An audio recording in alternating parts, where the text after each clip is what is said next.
Olá pessoal, aqui é Alberto Delísula e hoje vamos falar sobre Homem-Aranha Sem Volta Pra Casa. Aliás, que filmaço, hein? Tá de brincadeira. Então vamos fazer um passeio sobre as principais questões filosóficas e também psicológicas do filme, aproveitando para falar também sobre tópicos como a síndrome do impostor, mas sem dar muito spoiler sobre a trama. E você já sabe, né? Se você gosta de assistir a vídeos como esse, já dá o like agora, porque ao dar o like, você mostra pro algoritmo que esse material é relevante. Bom, mas vamos lá. Sem mais delongas, vamos levantar um pouco da história do Homem-Aranha, tanto nos quadrinhos quanto nas telonas, para assim entendermos quais são as características mais importantes do personagem. Criado pelo saudoso gênio Stan Lee e também por Steve Ditko, o herói foi o primeiro adolescente a ser retratado como um personagem principal. Sua primeira aparição foi em 1962 e logo ganhou o coração de jovens que se viam no herói. E é importante notar que a abordagem de Stan Lee foi muito criticada na época. Afinal de contas, o personagem representava uma mudança drástica do modelo de herói daqueles tempos. Peter Parker é normalmente retratado como um jovem brilhante, mas que tem dificuldades financeiras e que sofre com tensões amorosas. E assim como na vida real, o que torna o personagem cativante não são suas qualidades, mas sim seus defeitos. Antes de o amigo da vizinhança ganhar o palco, os heróis seguiam sempre uma fórmula moral e madura. O próprio Capitão América, por exemplo, é o modelo perfeito a ser seguido. Ele é forte, sabe o que faz, está sempre disposto a ajudar os outros e assim por diante. A construção dos heróis, portanto, era sobretudo idealista. Quando retratado pela primeira vez nas telonas modernas, o Cabeça de Teia, interpretado por Tobey Maguire, trouxe várias características clássicas dos quadrinhos. No entanto, o personagem passou naturalmente por transformações, ganhando uma versão skatista e depois outra versão basicamente apadrinhada pelo Homem de Ferro. E mesmo assim, existem características essenciais que se mantiveram, e são justamente elas que tornam o personagem tão cativante. E elas são notadamente seus traumas, seu conflito de identidade e a sua insegurança. Para muitos, o Homem-Aranha do Tom Holland sempre foi demasiadamente infantil. E nesse último filme, no entanto, o vemos evoluindo e se tornando o Homem-Aranha muito, mas muito mais adulto. E para defender o indefensável, eu vou fazer a ressalva de que, mesmo sendo bastante infantil, esta versão dentro do universo compartilhado da Marvel tem um arco longo, o que o possibilita evoluir drasticamente. Afinal, isso foi o que aconteceu com basicamente todos os grandes heróis da Marvel. Basta olharmos para a tecnologia Stark, para o crescente controle do Hulk, para o Thor com a Stormbreaker e para o Capitão América conseguindo usar o Mjolnir. E dentre os ingredientes que compõem a essência e a evolução de qualquer Homem-Aranha está a culpa. Mais precisamente, Peter Parker passa por uma condição similar ao que chamamos de culpa do sobrevivente. Como é comum na psicologia, o termo já passou por várias reformulações. Antes, ele era comumente entendido de maneira separada, mas hoje é categorizado como forte sintoma de estresse pós-traumático, que é, por sua vez, caracterizado por pensamentos intrusivos e recorrentes. A pessoa que sofre com tal desordem até tenta afastar esses pensamentos ou sensações, mas gatilhos cotidianos podem fazê-la reviver cenários desagradáveis. Um exemplo recorrente é o soldado que volta da guerra e toda vez que escuta um estrondo, reage como se ainda estivesse no meio de uma batalha. E todos os Peter Parker carregam consigo culpas por atos diretos ou indiretos. Alguns dos acontecimentos que despertam isso durante todos os filmes até aqui envolvem a morte de personagens, como o Tio Ben, Gwen e até mesmo Tony Stark. E cada trauma não apenas impacta Peter Parker, mas também molda o seu caráter. Na primeira trilogia, Peter age de maneira egoísta ao não ajudar a pegar o ladrão que estava fugindo com o dinheiro e que acabou matando seu tio. Na segunda, Peter não consegue se afastar de Gwen, o que causa sua morte. No entanto, cada perda o leva a fazer o que é certo. A lição que ele sempre nos dá é que é possível aprender com a própria dor e depois evoluir. Homem-Aranha Sem Volta para Casa é uma trama simplesmente voltada à segunda chance. Uma segunda chance não deve ser dada apenas àqueles que nos fizeram mal. Ela deve ser dada, sobretudo, a nós mesmos. O perdão a si mesmo é sempre o mais difícil a se dar. E o caminho para isso é reconhecer, por exemplo, que não sabemos de tudo e que somos seres em constante evolução. Quem nunca fez uma cagada que depois ficou se culpando? Mais uma vez, Peter Parker não é um personagem cativante porque ele é o bonzão. Não, ele erra muito, ele erra com frequência e nos faz lembrar justamente de tantas situações onde não sabíamos a resposta para nada. No filme Homem-Aranha de Volta para Casa, Peter Parker é tão perdido que precisa ficar recebendo ordens e direcionamentos do Homem de Ferro. Até mesmo quando aquela balsa é dividida no meio, ele fica sem saber o que fazer. Ou seja, vemos que até aqui seus equívocos acontecem não por maldade, mas por ingenuidade, o que o leva constantemente a duvidar de sua própria força e de sua própria capacidade. E nesse ponto, sua personalidade apresenta várias características daquilo que chamamos de síndrome do impostor. A síndrome do impostor, ainda que não seja um transtorno reconhecido oficialmente, é bastante comum. E pesquisas recentes apontam que ela está presente em níveis bem similares entre homens e mulheres. No entanto, ela foi primeiramente descrita em um estudo exclusivo com mulheres que ocupavam posições de destaque.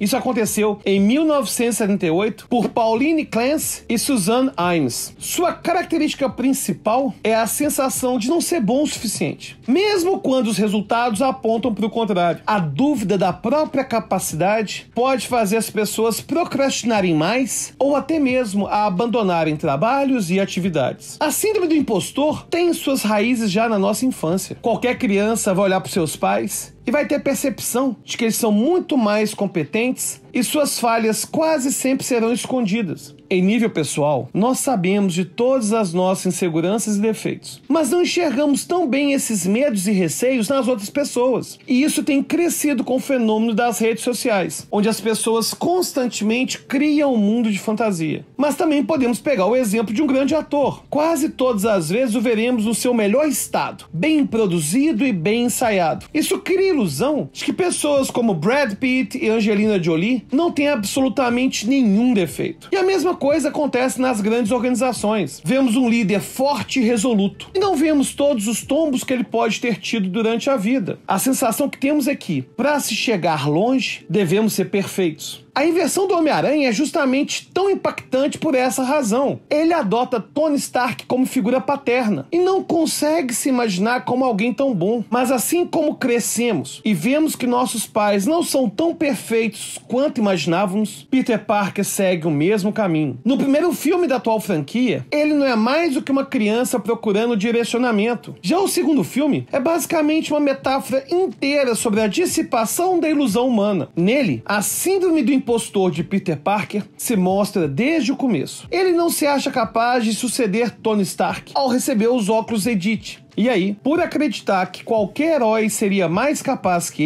ele simplesmente entrega a tecnologia ao mistério. E as ilusões no filme não se limitam aos truques alegóricos de mistério ou ao fato de Nick Fury ser um Skrull. Não, elas são trabalhadas no próprio Peter Parker, que, coberto por destroços, se levanta repetindo: "Você é o Homem-Aranha, você é o Homem-Aranha". O fato de Mistério ser um antigo funcionário de Tony Stark ajuda Peter a perceber que, até mesmo o Homem de Ferro tinha seus defeitos, ao mesmo tempo que ele mesmo poderia ser muito melhor do que antes acreditava. Até mesmo o Rap diz que nem Tony Stark conseguiria ser tão bom quanto Tony Stark, separando assim o conceito do homem do conceito do mito. E quando chegamos a Sem Volta para Casa, Peter, apesar de se surpreender com a sua capacidade de vencer certas lutas, ele se mostra muito mais resoluto. Ele passa a tomar as rédeas da situação e a contrariar o Doctor Strange diretamente. É como se, durante os 3 filmes solo, seu lado herói passasse pela infância, admirando e aprendendo com outros heróis. Depois da adolescência, quebrando suas ilusões e encontrando quem realmente é. E finalmente chegando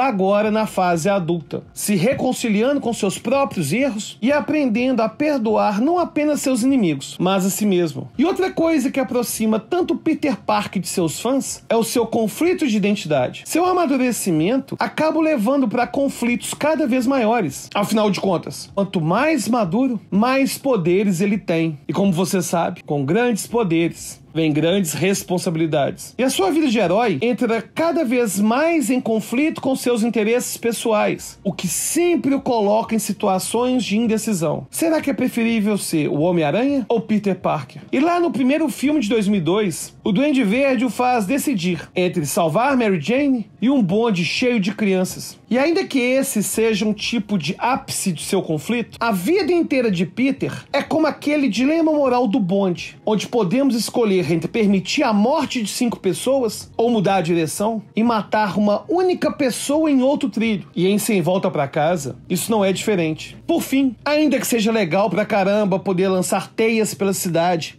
ter super força e tudo mais, o Homem-Aranha nos encanta, acima de tudo, por mostrar que, para sermos heróis, não precisamos ser perfeitos. E na minha opinião, esse último filme mostra isso com toda a clareza possível. Aliás, o Caleb, roteirista desse vídeo, mandou até falar agora que o Tom Holland é o melhor de todos Homem-Aranha. E eu vou te falar uma coisa. Eu, Alberto Delísula, ao assistir o filme, acabei me convencendo disso. Aquele Homem-Aranha, que parecia um menino mimado, finalmente se transformou naquele super-herói que a gente tanto esperava. Mas aí eu queria saber, na sua opinião, qual que é o melhor dos Homens-Aranha? Vamos fazer uma enquete aqui nos comentários. Deixa seu comentário e lembre-se, se você gosta de assistir a vídeos como esse, já se inscreve no canal agora. E se além disso, você quiser se tornar um apoiador e ajudar a manter o canal no ar, clique no link da descrição. A gente tem vários planos, onde você, ao se tornar um apoiador, vai ter acesso ao nosso grupo secreto do Telegram, vai poder escolher os temas dos próximos vídeos e vai até mesmo poder participar de um grupo de estudos diretamente comigo no Zoom ao vivo. Então, já clica agora no link da descrição, participe da nossa campanha do Apoia-se e a gente se encontra lá no grupo do Telegram de apoiadores.